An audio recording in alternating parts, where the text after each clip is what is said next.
afternoon. We are here to celebrate a momentous occasion. Yesterday, in the wee hours of the morning, the New York State Assembly passed a temporary timeout on hydraulic fracturing in New York State. So we're joined here today by the bill's sponsors and some of its biggest supporters, both in the Assembly and then also on the advocate side. And with that, I will turn it over to the bill's sponsor, Assemblyman Sweeney. Thank you so much.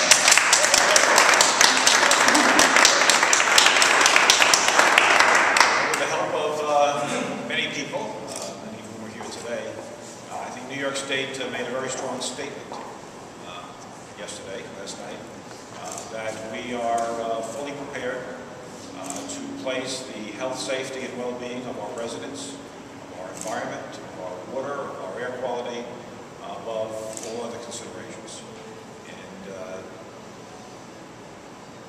also I think, and I hope that the debate last night put the lie to a number of assertions made by opponents of the bill who mischaracterized it in any number of ways as being harmful to the economy or upstate versus downstate, which really I have to say was one of the things that annoyed me more than anything, the political attempt to hit the two regions of the state.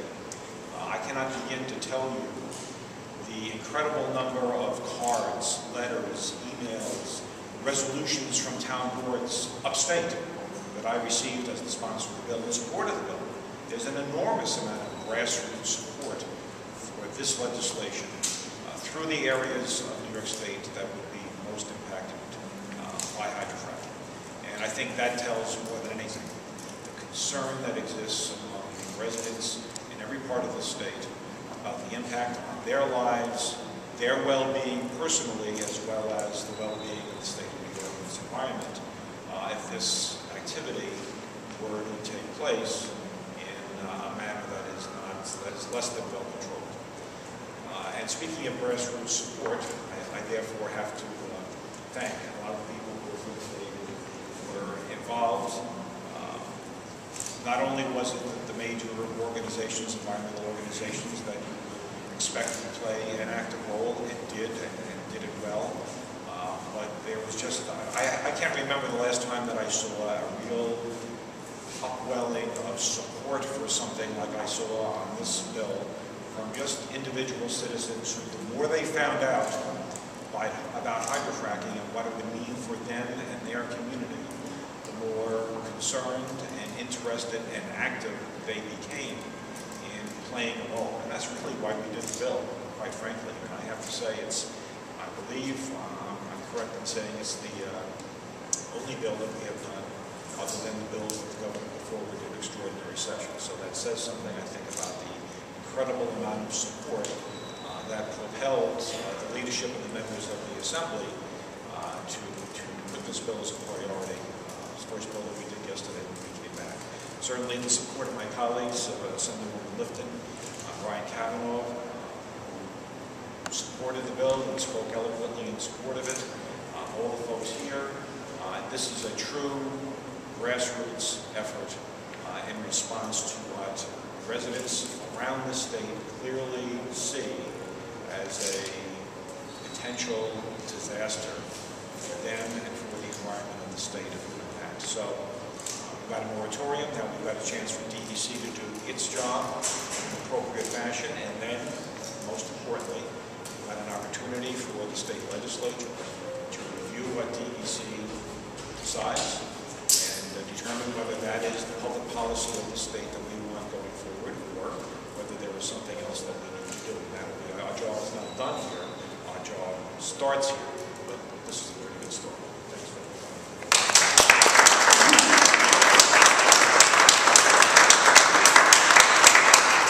I'd like to introduce Assemblywoman Lifton from Ithaca, New York. She's been a huge champion on the issue of hydraulic fracturing and on this bill. Thank you so much. Thank you. Thank you. Well, Assemblyman Sweeney did a wonderful job of summarizing what's happened and where we are, and I so much want to thank Bob, my colleague Bob, especially for his strong leadership here.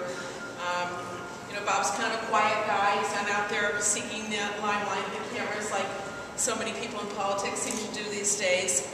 maybe you always have. But Bob just quietly does his homework, and he's responsible, and he listens to people, and he's come out and helped forcefully make the case here that the state legislature had an important role to play, that we weren't just going to sit back and say, no, we're not going to listen to the people of the state. We're going to just pass this ball to the bureaucracy.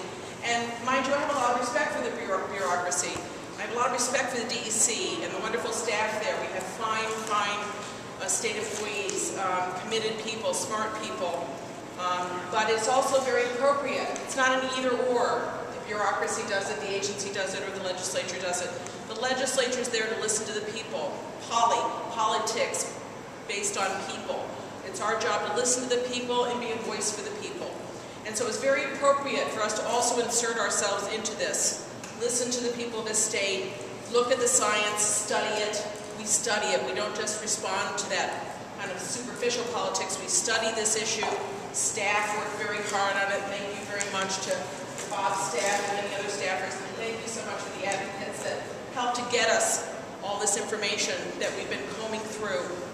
And we came to the conclusion, as I said on the floor, that wherever this drilling has happened in the country and in the state, it has harmed the economy, it has harmed people's health, and we need to take a time out and look very carefully at this. I'm encouraged at the new statements out of Governor-elect Cuomo on this issue, that we are going to wait for the EPA study. I hope that we can get that a little more concrete and see what that means over the days ahead. But it's very encouraging. This has been democracy at its best.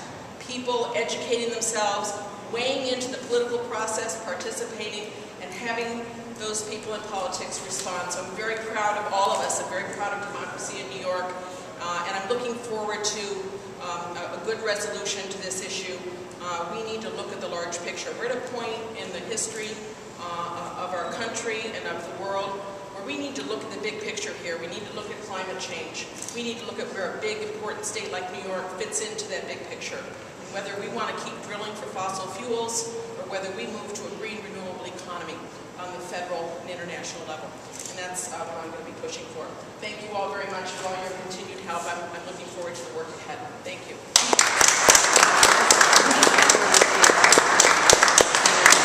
Assemblyman Brian Kavanagh from Manhattan, who is also, again, been a huge champion on the issue for New York's water.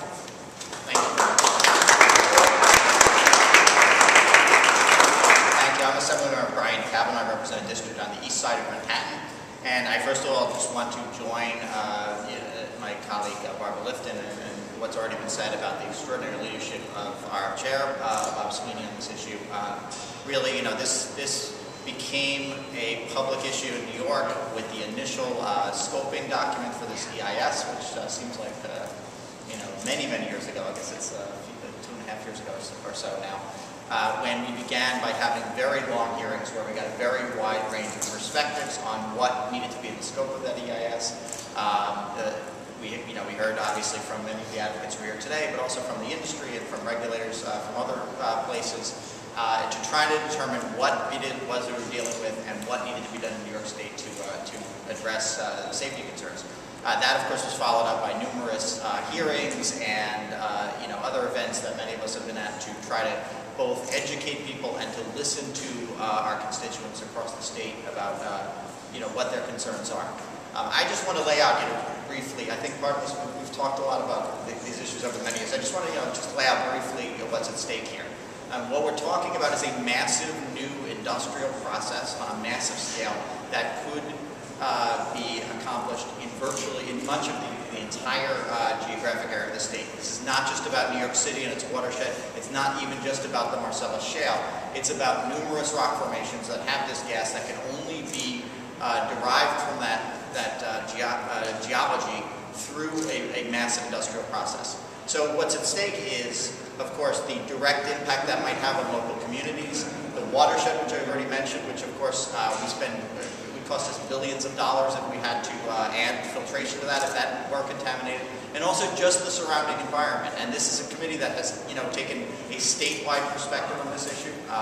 We are here to protect all parts of the environment, not just our own constituents, parts of it that we inhabit. And that's something I hear also from my constituents. People are very concerned about the the state lands and the upstate areas as much as they are about our own